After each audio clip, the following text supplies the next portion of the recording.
Cabai rawit, aduh. Cabai hijau, cabai merah, bawang merah. Syederalun, sejak sepekan terakhir ini, harga bumbu dapur di Pasar Sibreh, Kecamatan Sukamakmur, Kabupaten Aceh Besar, merangkak naik.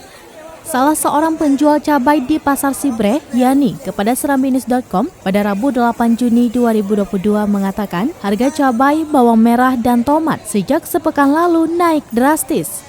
Untuk cabai merah Rp60.000 per kilogram, bawang merah Rp60.000 per kilogram, cabai rawit Rp50.000 per kilogram, cabai hijau Rp50.000 per kilogram, tomat Rp9.000 per kilogram, sementara harga bawang putih Rp20.000 per kilogram. Menurutnya, mahalnya harga bumbu dapur di pasaran tidak bisa diprediksi. Padahal persediaan cabai asal Grong-Grong Pidi tersebut mencukupi, namun harga jual di pasaran mengalami kenaikan.